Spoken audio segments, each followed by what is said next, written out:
Hello, everyone. Thank you for tuning in for what is sure to be a thought-provoking presentation by renowned Professor Stanislav Kirschbaum. Tonight's lecture will answer the question, should we consider a man who spent less than half his life in Slovakia and became a general in a foreign army as the greatest Slovak historical figure? Let's find out. Before we begin, we asked you a few questions through the polls. We have a great mix. Wonderful. Welcome and thank you for joining us. So I think you'll be surprised to see how many statues there are. So for those of you who saw the invitation, Bradlo is the monument that is on the invitation for tonight's lecture. So I'm really glad, and we'll hear a little bit more about that as well. And then the last question we asked you, do you have a photo of Štefánik in your home or office? 88% said no, but 12% of you do. So, okay, wonderful, wonderful to know. So, dobry večer, hello, my name is Sabina Cebedos, and I would like to warmly welcome you on behalf of the Slovak-American Cultural Center.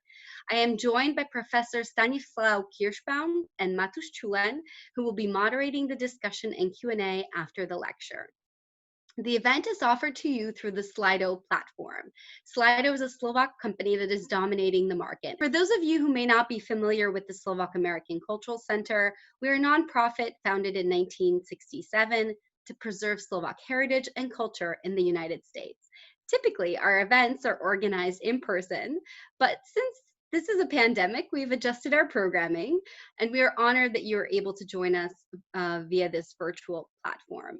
So we also encourage you to check out our events that have been recorded on our YouTube channel. Many of us are very well versed in the history of General Milan Rastislav Štefánik, but tonight we will look at his life and legacy through a different prism. The lecture will look at historical significance of statues. Why are they erected? Why not? We hope it will spark a thought-provoking discussion with our special guest, Professor Kirschbaum. In my personal opinion, I think General Štefánik's life is like a Hollywood movie. It has all the elements: great character, a fascinating plot, drama, intrigue, passion, scandal, and an unexpected ending. Plus, there's a French element, which makes the story even more enticing. Ooh la la. Actually, last year there was a movie made to commemorate the 100th anniversary of Štefánik's death. The documentary feature was called Testadoniamojna the Road into the Impossible. It is a movie that is focused on visuals, telling a story of a Czechoslovak hero who was the modern origin of James Bond and Indiana Jones, as well as one of the founders of Czechoslovakia. On July 21st, 2020, Slovaks around the world commemorated the 140th anniversary of Štefánik's birth. To familiarize the next generation with Štefánik, a new project was started in Slovakia. It's quite interesting. It's an illustrated children's book entitled Ja som Milan.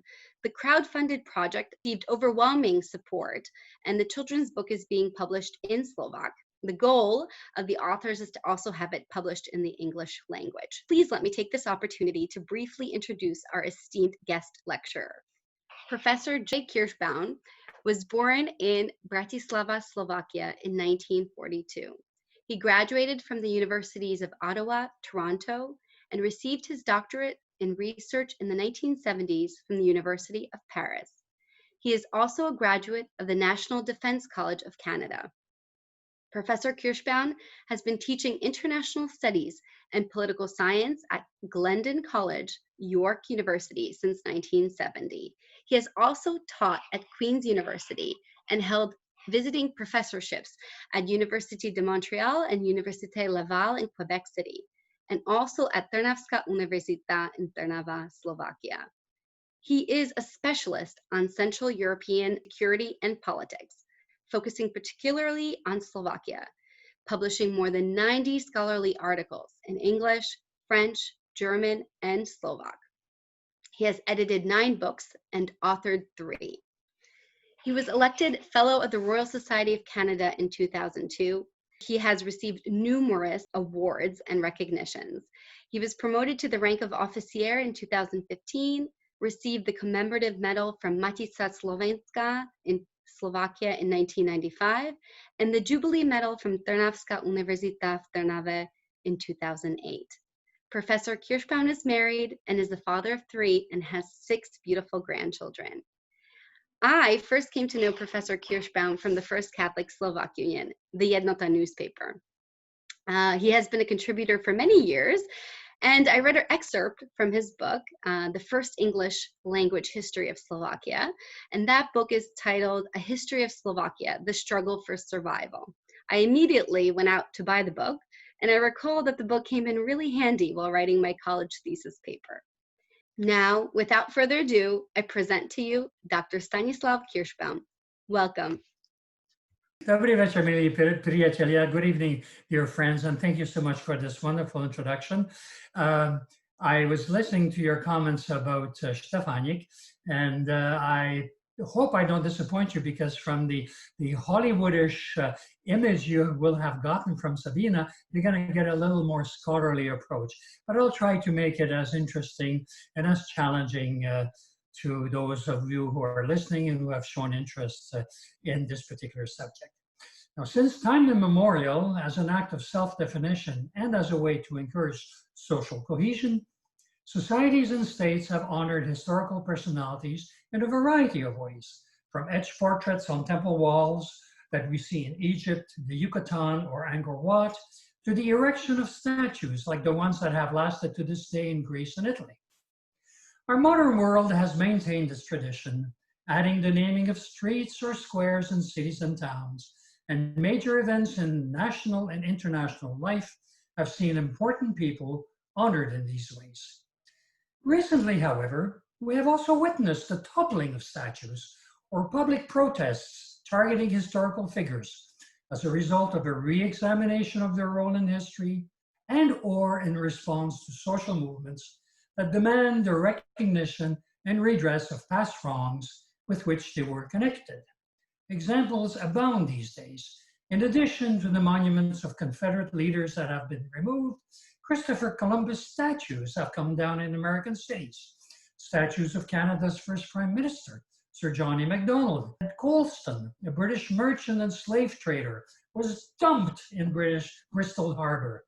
Winston Churchill's in front of Parliament in London was defaced, and a petition was circulated in Toronto to rename Dundas Street, named after Henry Dundas, 1st Viscount Melville, a Scottish politician and First Lord of the Admiralty, because, as we know today, he obstructed the abolition of slavery in the British Empire at the end of the 18th century. In the light of these contradictory tendencies around historical personalities, one can ask, why are they honored? Let us seek to answer this question by looking at the case of Milan Rastislav Štefánik, recently voted in a public poll Slovakia's greatest Slovak. The reasons for honoring Štefánik were not only the Slovak government's declaration that 2019, the centenary of his death, was the year of Štefánik, the 140th anniversary of his birth this year, and his first place in the poll, but also political considerations. The Second Slovak Republic, created in 1993, has been searching for historical figures to give it historical continuity and legitimacy. There's nothing unusual about this, as I've just pointed out. However, given the timing and conditions that brought about Slovakia's independence less than 3 decades ago, and the turbulent times that the people of Slovakia have undergone throughout their history, the search for an acceptable historical figure proved to be problematic. Whom to choose? And from what period in history? Before the creation of the Second Slovak Republic, Slovakia's inhabitants experienced 4 forms of government in modern times: a restricted democracy in Austria-Hungary, a flawed democracy in the First Czechoslovak Republic, authoritarian government in the First Slovak Republic, and totalitarian rule in communist Czechoslovakia. After the fall of communism in 1989, the citizens of Slovakia opted for democracy. The preamble in the constitution of the Second Slovak Republic, while mentioning Cyril and Methodius, left out any previous historical experience that might have given historical continuity to the new state. It was a deliberate but also strange omission. The fact is that the creation of the Second Slovak Republic was part of an historical process to which many past events and historical personalities contributed. It is not difficult to find Slovak men and women who fought for the national and political rights of their nation in each of these periods and who deserve to be honored. Many appeared on the list in the national poll. Cyril and Methodius, by the way, were in 5th place, but others were deliberately excluded for political reasons. The political elite of the Second Slovak Republic was looking specifically for someone whose life and activities reflected the values of the new state and its society. The process was guided by principles found in the preamble of the Constitution, which refers to, and I quote, a democratic form of government, the guarantees of a free life, the development of spiritual culture, and economic prosperity, end of quote. The choice fell on a man who had spent only part of his childhood and less than half of his life in Slovakia, and who became a citizen of another country, as Sabina indicated, France, where he also became a general in its army. What was it about Milan Rastislav Štefánik, other than being Slovak, that earned him the honor bestowed upon him? Štefánik's life was exceptional by any standard. He was a polyglot and is characterized by some scholars as a Renaissance man. He moved to France in 1904 and became a citizen in 1912. There are 3 areas of endeavor where he made a major contribution, not just to French citizens, but to the world: international communications, military meteorology, and international politics.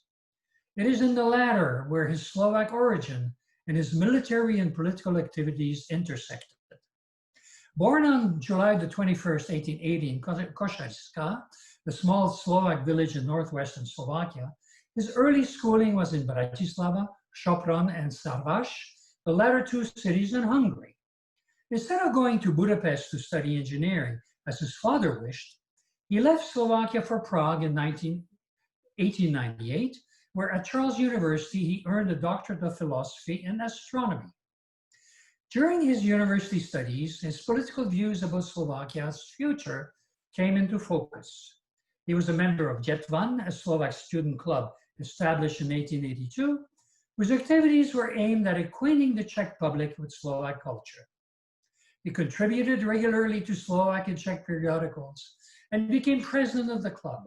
He also met Professor Tomáš Masaryk, a Czech teaching at Charles University, who persuaded him of the importance of Slovak-Czech cooperation once both nations severed their ties with Austria-Hungary. However, only after the Great War was well underway was Štefánik able to contribute actively and effectively to the fulfillment of such an objective. In the meantime, life in France beckoned him. Upon completing his studies in Prague in 1904, Štefánik left for Paris and became an astronomer, working first at the Meudon Observatory, then a scientist commissioned by the French government to set up a communications link between France and Tahiti, a traveler, an artifact collector, a photographer, and after the war broke out, a soldier and aviator in the French army.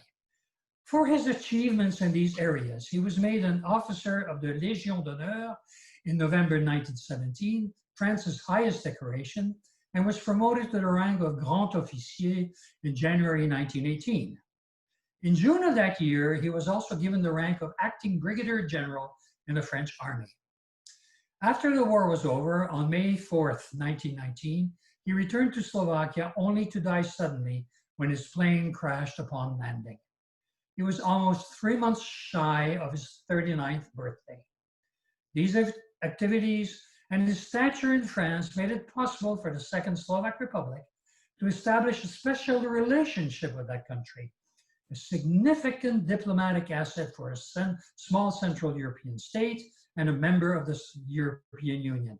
This was an important criterion in his selection. It was his rank as a senior officer in the French army that enabled Štefánik to contribute to European politics.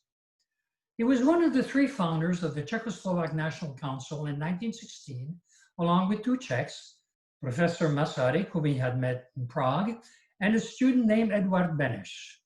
By virtue of his military activities and his connection to the French army and government, he made it possible for Masaryk, who led the Czech liberation movement, to advocate in the highest French government circles the creation of an independent state, not just for the Czechs, but for the Czechs and Slovaks. Štefánik's signature was also added to the 1918 Washington Declaration that announced the creation of that new state. His most effective personal contribution, however, was in the military sphere.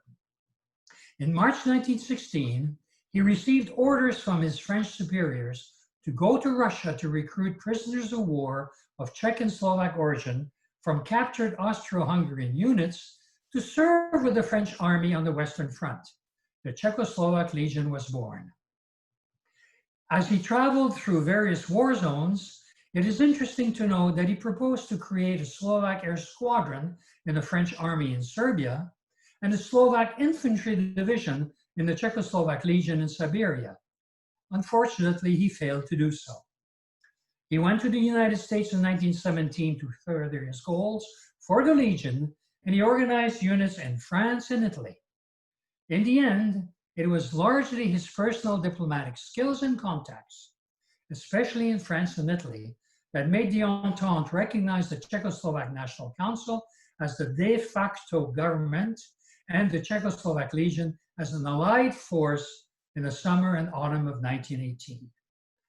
His membership in the Czechoslovak National Council, his diplomatic activities on its behalf, and his military activities on the side of the Allies naturally made Štefánik the Slovak founding member of Czechoslovakia, the new common state of the Czechs and Slovaks that was created in October 1918. The state's initial spelling, found in the peace treaties and other documents, had a hyphen to indicate its binational composition. Štefánik's death in May 1918 precluded his participation in its development and its politics, especially its rapid transformation into the state of a single Czechoslovak nation that did not recognize the existence of a Slovak nation. Unlike many of his Slovak contemporaries at home, namely Vavro Šrobar, Ivan Derer, Milan Hodja, and Andrej Hlinka, he did not become involved in defining the parameters of Czech-Slovak relations during the existence of the First Czechoslovak Republic. Everything that he had done up to this death had a positive outcome. He was, so to speak, the bulletproof co-founder of the new democratic state, a state that unfortunately did not live up to its initial promise to Slovakia and the Slovaks, and that broke up within a generation. Masaryk and Beneš, on the other hand, had a role in this unexpected outcome. At first glance, therefore, honoring Štefánik publicly should not present a problem. Yet in some circles in Slovakia today, the way he is honored in Bratislava especially, the capital city, has raised questions because he is perceived as celebrating the Czechoslovak Republic he helped create. People know that the positioning of his statue at the Eurovia Center along the Danube, put there in 2004, replicates a monument erected in 1938 on another square in Bratislava to honor Czechoslovakia on its 20th anniversary. Some wonder about the message this document is conveying, whether it is there to celebrate Czechoslovakia rather than him, and it is using him to do so.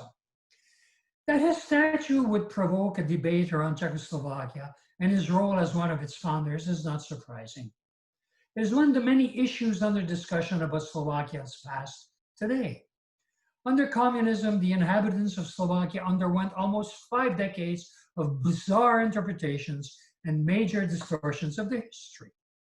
In such circumstances, it was difficult to achieve a public consensus in a short span of time about periods that are dramatic in the nation's history, some still in recent memory, and until recently officially allowed only one reading. Modern democratic societies constantly debate their past to understand what changes to make, what historical wrongs to redress, and sometimes simply to appreciate or link up with past events and personalities to highlight new values. Given what has been happening around the world to historical figures recently, rare are the ones who are as well chosen as Štefánik is in Slovakia.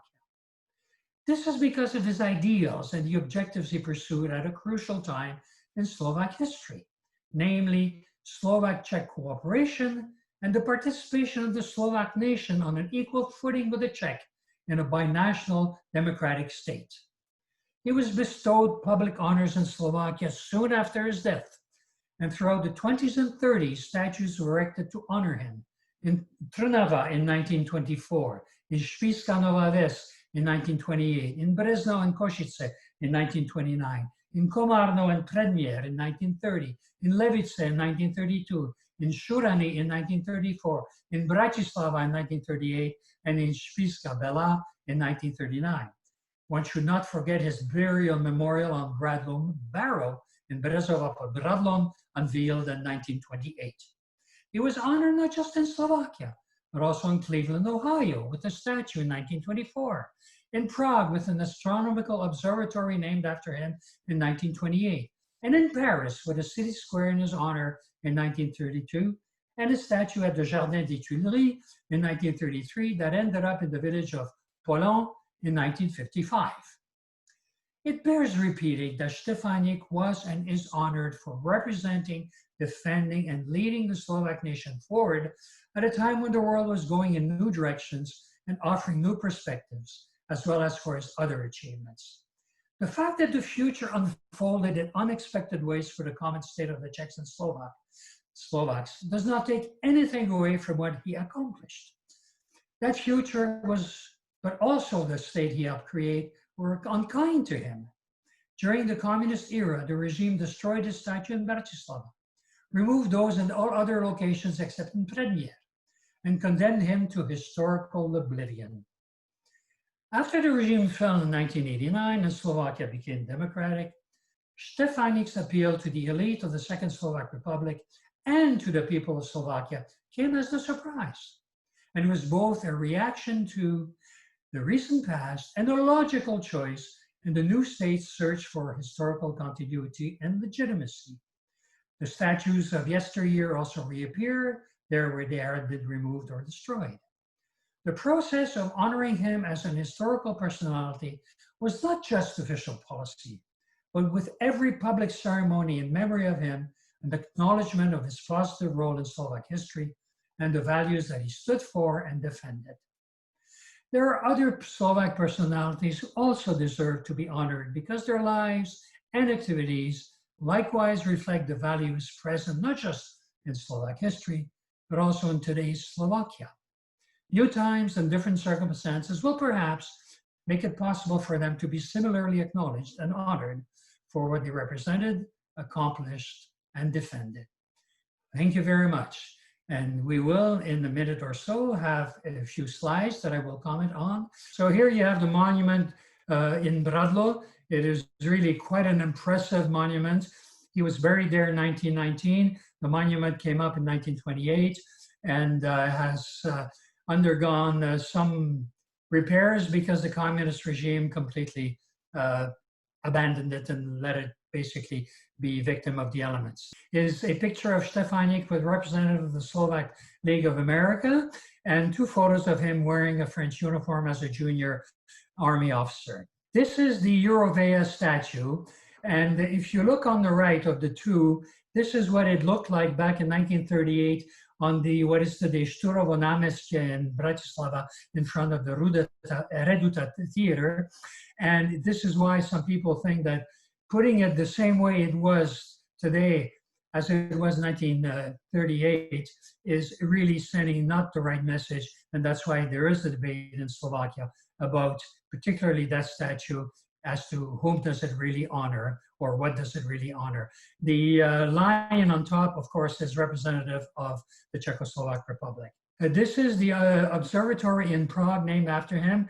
And recently a statue was put there. Now this is a statue by the great Czech sculptor, Bohumil Kafka. There are three of them. One of them was the one that was in front of the Reduta and was destroyed but rebuilt after at the end of communism. The other two are found, one now in Prague and the other one in the village of Pollan in France. This is the statue of Štefánik in Meudon, the observatory where he worked. This is also a recent addition, not one because I didn't mention it earlier, but it's a recent addition, and it shows Štefánik in his general's uniform. This is the monument of Štefánik in Tahiti, and he established an observatory there. And yeah, it's surprising everywhere this man went and the incredible collection of artifacts he had in his apartment in Paris. These are two head busts of Masaryk and Štefánik in Košice. There are quite a few of these busts all over the world. I've focused primarily on statues, and I believe Košice also has a statue somewhere else. This is the one, of course, in Cleveland, and it's really wonderful. It's a gorgeous piece of sculpture, and congratulations on the American Slovaks who put it there and who honor it to this day. And this is one of the busts that we see, I believe, at the Czech and Slovak Museum in Cedar Rapids, Iowa, and it's very nice that he's honored there. Oh, this is President Čaputová in Košariska at the occasion of the centenary or 140th anniversary of his birth. And finally, one that will be up very soon in September, I'm told. It is in the city of Poprad in the Tatras in northern Slovakia.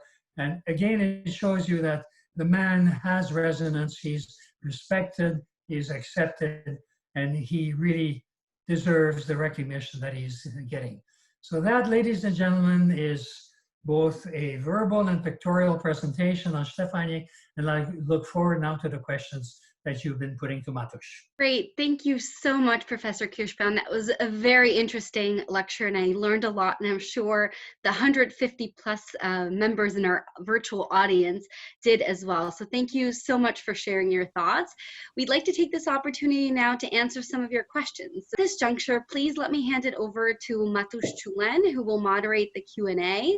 Matuš is currently the Vice President of the Slovak-American Cultural Center, and he has held many leadership roles in our organization for decades. Ahoy, Matuš. I see that you're surrounded by Štefánik memorabilia and photos. I guess you answered yes to the question of, do you have a Štefánik portrait in your office? Certainly did. Appreciate you giving it over to me, Sabinka. Just to explain a little bit to our viewers, yes, I'm surrounded, being a little bit of a Štefánikophile.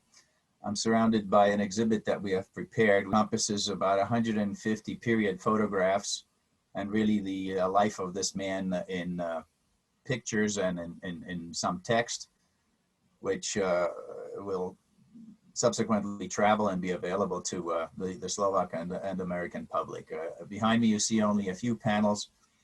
As I say, this is what we would like to do, commemorating his birth, his various anniversaries of throughout his life. So let me ask you. We have a few questions, and while they're coming in, Stano, great to see you. So let me ask you a very simple question. Had Štefánik lived, do you think he would become a president of the first Czechoslovakia? That's a very interesting question, and I've been thinking about it for the last 24 hours because it would seem almost natural that he should be given that honor. Historical lifts are speculations in the end, but my sense is probably not. And this may shock some of you, but the reason is very simple. Czechoslovakia, when you look actually at who among the Slovaks who was able to achieve any sort of position, were people who really worked hand in glove with the government in Prague. Okay, what we don't know is whether Štefánik would have been one of them or not. There are indications, and we cannot confirm any of them as being truly reflective of his ideas, that he was going to fight very strongly for the Slovaks And as I have been pointed out in my lecture, the state very quickly took on a different direction from being a binational state to becoming the state of a single nation called the Czechoslovak nation. So if Štefánik had in any way indicated that he was not in agreement, there was no way that he would have made the presidency of the Czechoslovak Republic. And the only person to have achieved any sort of high position was Milan, and he became prime minister from 35 to 38. So, you know, we have a situation where that state really defined itself in a certain way, and the younger brother of the two who made up the binational composition of the state didn't always find itself in the best of positions.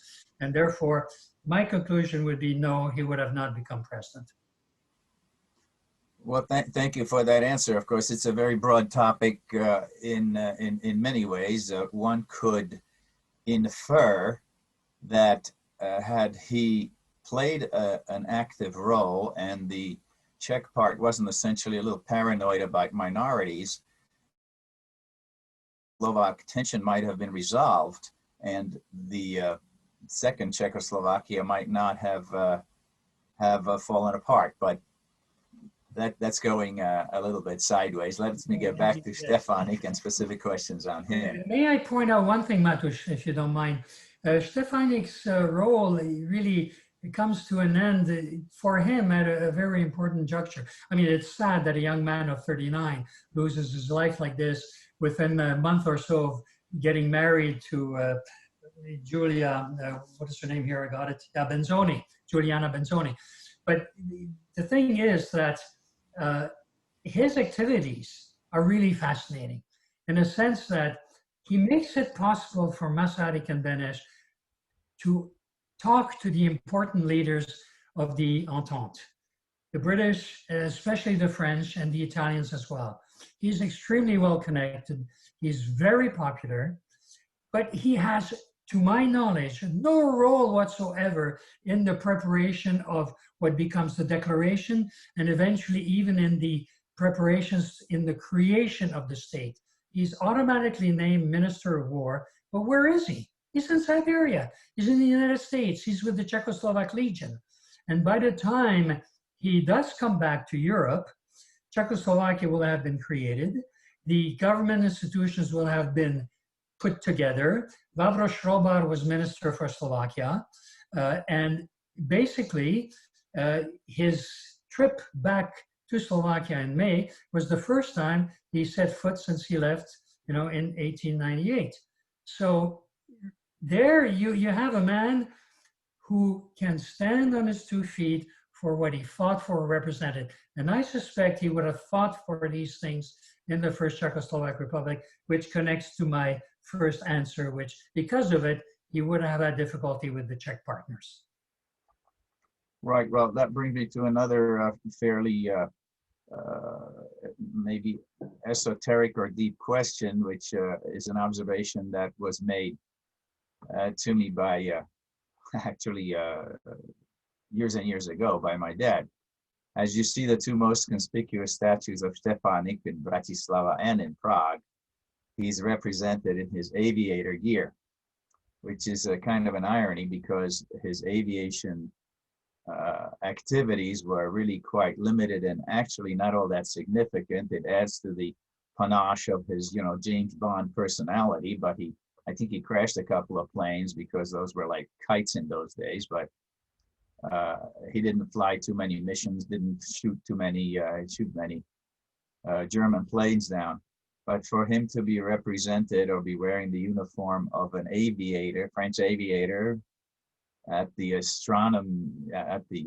observatory is a kind of a non sequitur, and as well in the most conspicuous place in Bratislava, the glorious monument proclaiming the forming of Czechoslovakia is a guy in his sort of work clothes. So is that somewhat related to the sort of dubious position that he held within the establishment of the government that formed after the war, where he didn't have a chance to take that much of a part because he had a job? Not at all. Actually, in a curious way, I was able to find the answer to that question. It's a cultural phenomenon.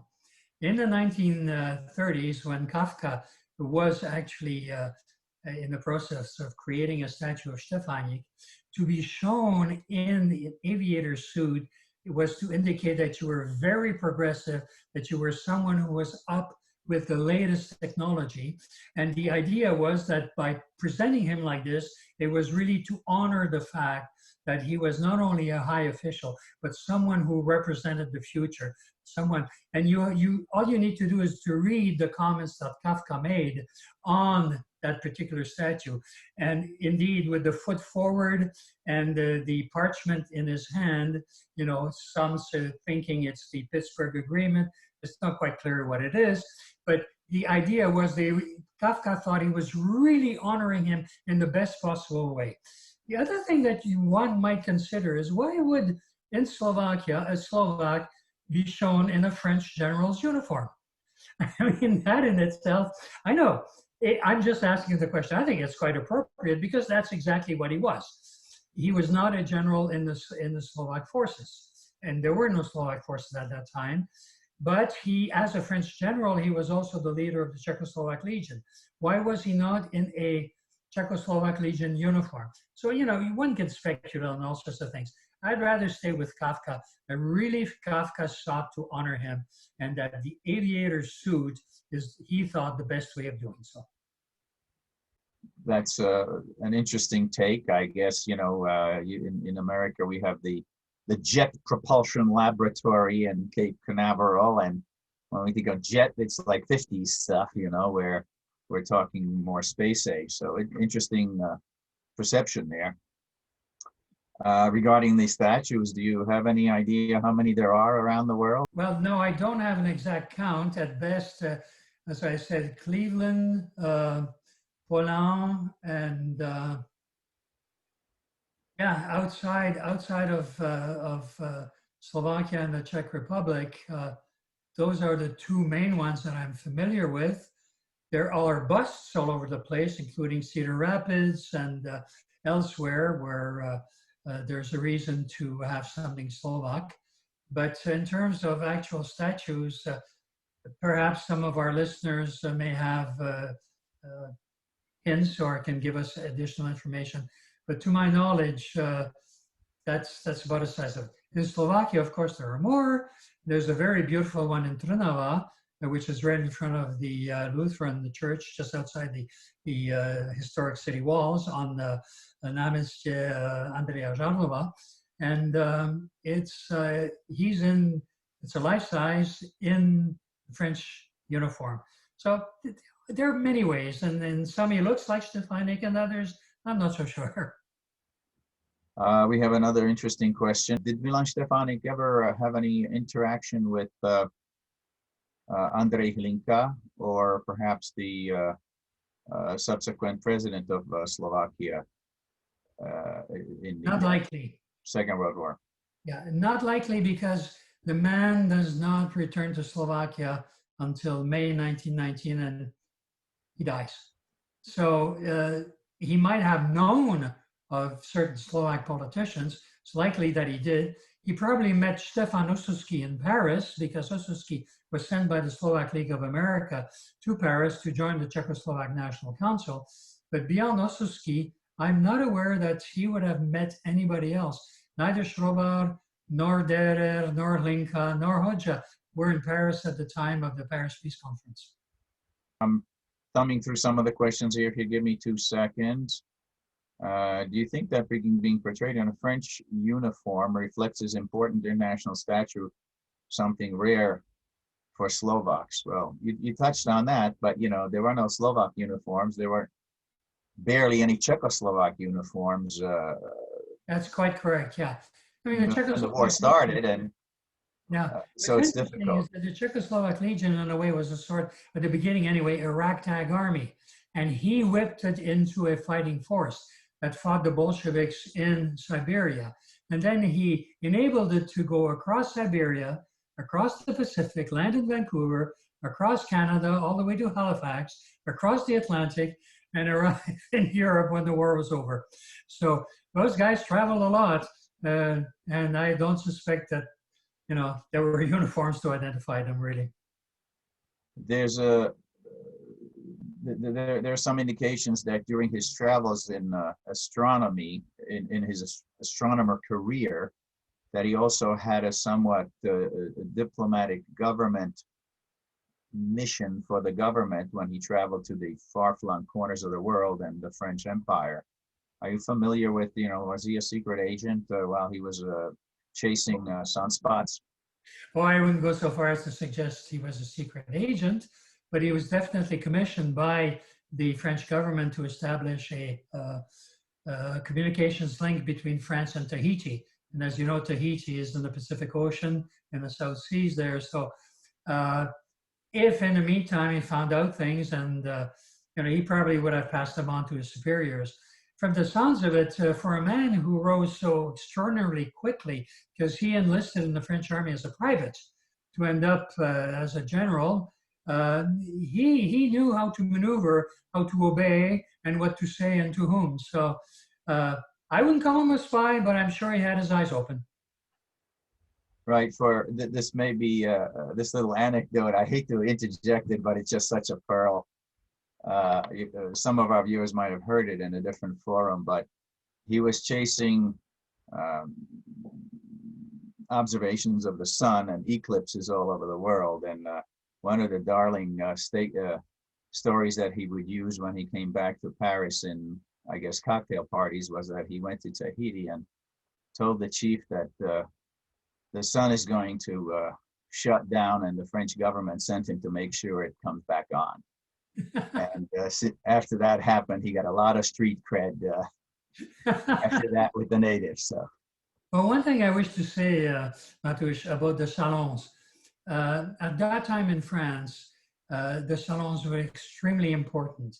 And Štefánik, as an eligible, handsome bachelor, a polyglot, very fascinating man, being able to be invited to evenings in those salons, to dinners and everything else. I mean, that's what Masaryk was so extraordinarily lucky to have in him. And that Štefánik made it possible then for Masaryk to meet these people.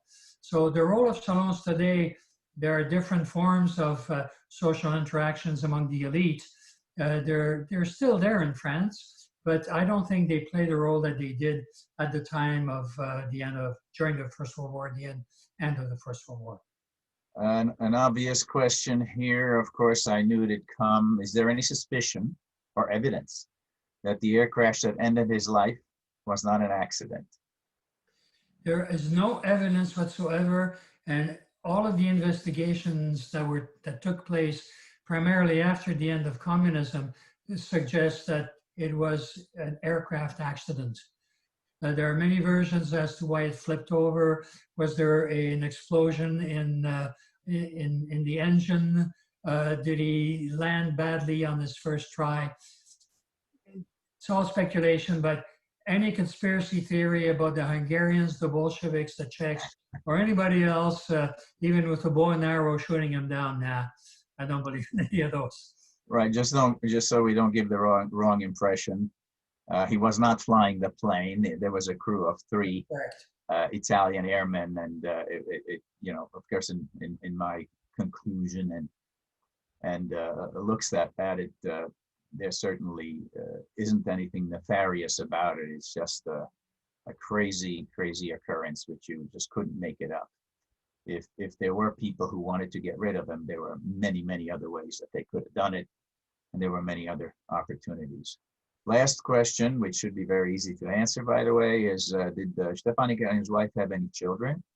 Is perhaps Congresswoman Elise Štefánik, New York District 21, closely related? Well, let's be clear, Štefánik was never married. He was going to be married in June of 1919 to Countess Juliana Benzoni. And she, by the way, did come to Slovakia in 1928 when the monument in Bradlo was unveiled. She never married, and she died not too long ago. So she was a young 19-year-old when he met her in Italy, and they fell in love. So if there are any children, the ones we don't know about, sorry, I can't help you there. But He, from all accounts, he was very popular with the ladies. And I suspect, like every charming Slovak, he knew how to charm them himself. Well, thank you. That will conclude our time for question and answers. It's great to see you, Stano. If there's any concluding word you want to give us, we're immensely grateful for you for giving us this presentation. I hope that the discussions on Slovakia and Slovak history continue, because they are essential as they are in the United States and Canada. Our societies are evolving, new values are coming through, and it's through understanding our history that we can go forward, whatever society we are in. So thank you again for this wonderful opportunity. Thank you, Professor Kirschbaum. Thank you, Matusz. What an excellent discussion, fascinating. I've learned quite a lot about Štefánik and some more tidbits, which I didn't know. So thank you also to the audience for their excellent questions. And thank you to those making tonight's presentation possible.